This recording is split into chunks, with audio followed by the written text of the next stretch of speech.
ভারতে ডক্টর মৌমিতা দেবনাথকে ধর্ষণের পর হত্যা করার নতুন একটা অডিও কল ভাইরাল হয়েছে। শুনে নিন সেই ভাইরাল অডিওটি। বলছি ওটা হয়েছে কি বলতো, ও 2টো অবধি পেশেন্ট দেখেছে, ঠিক আছে? মানে রাত্রে দুটো? রাত্রি 2টো, ঠিক আছে। আচ্ছা। 2টো অবধি পেশেন্ট দেখেছে, দেখে রুমে এসে অনলাইনে অর্ডার করে 4জন বন্ধু মিলে খেয়েছে। করে ও খুব টায়ার্ড ছিল, যেহেতু 36 ঘন্টা ডিউটি ছিল, টায়ার্ড ছিল। ও কি করেছে, ওই সেমিনার রুমে গিয়ে শুয়ে পড়েছে একটা রেড কালারের ব্ল্যাঙ্কেট ঢাকা দিয়ে। তারপরে মানে সেমিনার রুমে এমনি কি তোমাদের ওরকম সেমিনার রুমে টুমে ঘুমানো হয়? মানে আমি যদিও কোনো আইডিয়া নেই, ওই জন্য জিজ্ঞেস করছি। না, এবার একটা রেসিডেন্টের ডক্টর রুমস থাকে, তারপরেও সেমিনার থাকে। এবার সেমিনারে একটা বেড থাকে, আর ডক্টরস রুমে 2-3টে, যেরকম বড় ঘর হবে সেরকম বেড পাতা থাকে। আচ্ছা আচ্ছা। মেনলি ডক্টরস রুমে শোয়ার কথা। হয়েছিল কি, ওকে বডিটা পাওয়া গেছে সেমিনার রুমে, কিন্তু ঘুমাচ্ছিল ডক্টরস রুমে। যে রুমটা তোর এখন ভাঙা হয়েছে, দেখেছিস রুমটা ভেঙেছে একটা ভিডিও ঠিক বাথরুমের পাশেই, ঠিক আছে? মানে বাথরুমটাকে অজুহাত দিয়ে ওই রুমের দেয়ালটা ভেঙে দিয়েছে। অ্যাকচুয়াল কাণ্ডটা ঘটেছে তোর ইয়েতে, ওই রুমটার ভেতরে, ডক্টরস রুমে। ডক্টরস রুমে ঘটনাটা ঘটেছে। ওই বডিটাকে রুমে ওই দিন আর কেউ ছিল না, খালি মানে অনলি ওই দিকটাই ঘুমোচ্ছিল?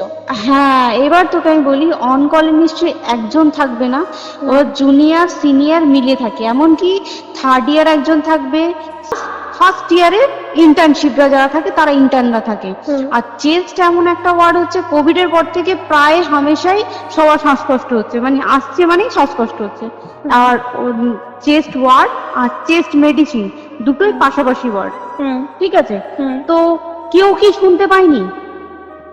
কেউ শুনতে পায়নি। ওটাই তো আমি ওই দিনকে ওটাই ভাবছিলাম। এবার দেখ, ধস্তাধস্তি করাতে একটা নিশ্চয়ই চিৎকার হয়, একটা ভায়োলেন্ট হয়, বুঝতে পেরেছিস? তারপরে আবার কি, যে 4জন ওর সাথে খেয়েছে তারা কোথায়, তারা কেন মিডিয়ার সামনে আসছে না? তাই তো, তারা কেন আসছে না? দিন ডিউটি ছিল না রাতে? ওই দিনকে আমি নাইটে ডিউটি করছিলাম। আচ্ছা। আমি নাইটে ডিউটি করে এসেছি, আমার লাস্ট নাইট ছিল। তো আমার তো 3 দিন নাইট থাকে, 3 দিন নাইট থাকার পর লাস্ট নাইট ছিল। লাস্ট নাইটের পর বুধবার আমার লাস্ট নাইট। বুধবার রাতে ঘটনাটা ঘটেছে। আমি বাড়িতে এসেছি, রীতিমতো বাড়িতে এসে শুয়ে পড়েছি। 3টের সময় আমার কাছে ফোন এসছে যে সবাইকে ডেকে পাঠিয়েছে, ইমিডিয়েট আয়। তখন গিয়ে দেখি আরজিকরে এই অবস্থা, হাসপাতালকে ডেকে পাঠিয়েছিল। গিয়ে দেখি পুলিশ ছয়লাভ, মানে। আর ওকে যেভাবে, আমি তো বডিটা দেখেছি রে, মানে আমাদের এখনো পর্যন্ত চোখ থেকে নামছে না। রীতিমতো মনে হচ্ছে মেয়েটা যেন আমাদের পাশে পাশে ঘুরছে, একদম এরকম, মানে মানে অদৃশ্যমান। মানে আমরা এরকম ভাবতে পারছি না যে এরকম ভূত থাকে বা একটা স্পিরিট থাকে বা কিছু। এখন আমরা বুঝতে পারছি না ওর আত্মাটা এখনো ঘুরছে আমাদের আশেপাশে। দেখ, ওর আমার তলাটা নেই, কিন্তু ওর থেকে ও থাকে 4তলায় ঘটনাটা ঘটেছে। ঠিক 2টো ফ্লোর নিচেই আমি থাকি, আমার রুমটা, ঠিক আছে? কিন্তু তাও আতঙ্কে আমরা মানে একদম স্তব্ধ হয়ে গেছে আরজিকরটা। কিন্তু ব্যাপারটা হচ্ছে, তাহলে ডক্টর রুম থেকে ওকে সেমিনার রুমে নিয়ে যাওয়া হয়েছে? হ্যাঁ, অবশ্যই নিয়ে যাওয়া হয়েছে। এবার দেখ, নিয়ে যাওয়া হয়েছে, ওকে যেভাবে মারা হয়েছে এটা একার পক্ষে অসম্ভব, ইম্পসিবল। পুরোপুরি গ্যাং রেপ ছাড়া কোনো কিছু না। আর শুধুমাত্র রেপ নয়, রেপ হলো, করলো, ছেড়ে দিল, ঠিক আছে, ওকে রীতিমতো মার্ডার করেছে।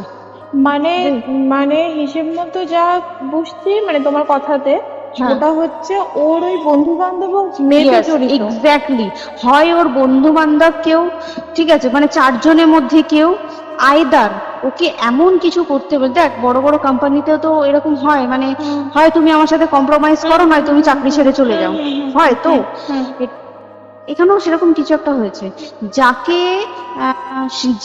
যে ক্রাইম করেছে সেও কিন্তু নর্মাল ডক্টর নয়, কিন্তু সেও একটা ভালো পোস্টে র্যাঙ্ক করছে, বুঝতে পেরেছিস? তবেই কিন্তু পুরো ব্যাপারটাকে হসপিটাল চেপে যেতে চাইছে, পুরো ব্যাপারটা। তাহলে এই সিভিকতে কোথা থেকে আসছে? এবার তোকে আমি বলি ওটা কোথা থেকে আসছে। আমাদের প্রিন্সিপাল চেঞ্জ হয়ে গেছে, ডেপুটি সুপার চেঞ্জ হয়ে গেছে, তারপরে আমাদের ওই অ্যাসিস্ট্যান্ট সুপার চেঞ্জ, সব চেঞ্জ হয়ে গেছে। হুম তারপরে যে ওয়ার্ডের ডাক্তাররা ছিল, সিস্টাররা ছিল, ওয়ার্ড বয়রা ছিল, মাসিরা ছিল, সবাইকে ডেকে এখন সাসপেন্ড করা হয়েছে। তারা কোথাও যেতে পারবে না, রোজ গিয়ে কোর্টে গিয়ে দেখা করছে। আজকেও কোর্টে গেছিল সবাই। হুম তারপরে তারপরে তো তোর এগুলো হলো, তারপরে তোর কি বলে, আরে বল না, ওই সিবিআই এটা হয়েছে কি, মানে ও সেই সঞ্জয় রায় যে ধরা পড়েছে, হুম অ্যাকচুয়াল কিন্তু ও নেই, ওর এতটা ক্ষমতাই হয় না। ও অত রাত্রে কি করতে যাবে? হুম ও অত রাত্রে ওখানে কি করতে যাবে? ও না পেশেন্ট, ও নাকি বলছে দালাল পেশেন্ট নিয়ে গেছে। তো পেশেন্ট নিয়ে যখন গেছে, দিদিটার রুমে যখন যাবে, নিশ্চয়ই দিদিটার রুমে কোনো কাগজপত্র দেখাতে যাবে। সেই অবস্থায় গিয়ে দেখে যে এরকম এরকম ঘটনা, তা ঝাঁপিয়ে পড়েছে ওর উপরে। হুম এরকম কিছু কি, তাও কিছু নয়, শুধু গেছে দেখছে ড্রিঙ্ক অবস্থায়, ওকে ক্যামেরায় দেখা গেছে ড্রিঙ্ক অবস্থায় গেছে আর এসছে, এইটুকুই দেখা গেছে। তারপরে হচ্ছে কি, তোর অনেক রকম এখানে অনেক রকম ব্যাপার আছে। যে দিনকে ঘটনাটা ঘটে তার ঠিক দুদিন পরে ওই সেমিনার বাথরুমের অজুহাত দিয়ে ডক্টর যে রুমের দেওয়ালটা আছে, ওই দেওয়ালটা ভেঙে দিয়েছে। কেন? প্রথমে ওকে বললো সুসাইড করেছে, আমাদের যখন ফার্স্ট খবর আছে তখন সুসাইড করেছে। হুম তারপরে যখন হসপিটালে যাই তখন গিয়ে শুনছি নাকি না, সুসাইড করেনি, এটা রেপ করেছে, রেপ করে মার্ডার করা হয়েছে। হুম বুঝতে পারলি, এখানে বিশাল বড় একটা গেম চলছে। আর আর যে ওর উপর কি রাগ ছিল মানে? হ্যাঁ হ্যাঁ হ্যাঁ হ্যাঁ হ্যাঁ হ্যাঁ একদম আমি তোকে কি বললাম, শোন, তুই যদি কারোর সাথে কম্প্রোমাইজ করি তাহলে তোর পোস্ট করবে, হুম হুম হুম তুই কারোর সাথে কম্প্রোমাইজ করবি না, তোকে মার্ডার করে দেবে। মানে মানে ওরকম টাইপের কিছু বলছো তো? এরকমই টাইপের কিছু একটা ছিল। আইদার খুব রাফ, মানে খুব রাগ, খুব মানে খুব ওর উপরে খুব ফ্রাস্ট্রেশন ছিল, যারই ছিল খুব ফ্রাস্ট্রেশন ছিল। শুধু ওকে মারিনি রে, রীতিমতো মার্ডার করেছে। ওর যে ক্ল্যাচারটা ছিল, ওর আমি শুনেছি এটা। ওর ইউরিনের রাস্তায় ক্ল্যাচারটা ঢুকিয়ে দিয়েছে, তুই জানিস?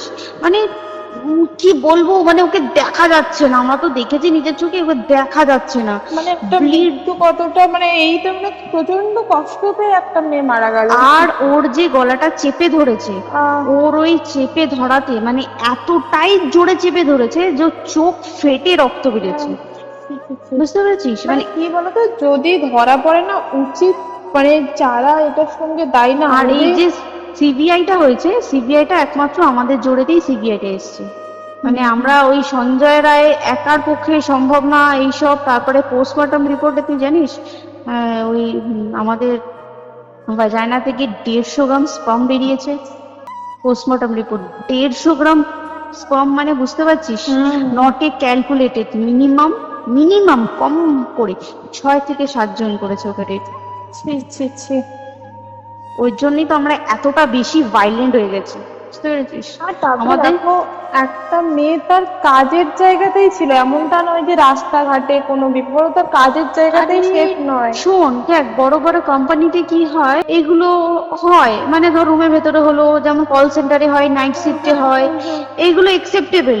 বাট হসপিটাল হচ্ছে এমন একটা এরিয়া, মতো একটা, হ্যাঁ আরজিকর বলে না, যে কোনো হাসপাতালে কেউ যদি স্ব ইচ্ছায় কারোর সাথে রিলেশনশিপে গিয়ে করতে চায় সেটা আলাদা জিনিস, কিন্তু ঠিক আছে, কিন্তু কেউ কারো বিরুদ্ধে এইভাবে করতে পারে না রে। তুই জানিস না, মানে ওয়ার্ডে কম বেশি আমরা সবাই ঘুমাই, কম বেশি আমরা সবাই জেগে থাকি, জেগে তো থাকি, তাতে কি কেউ শুনতে পায়নি?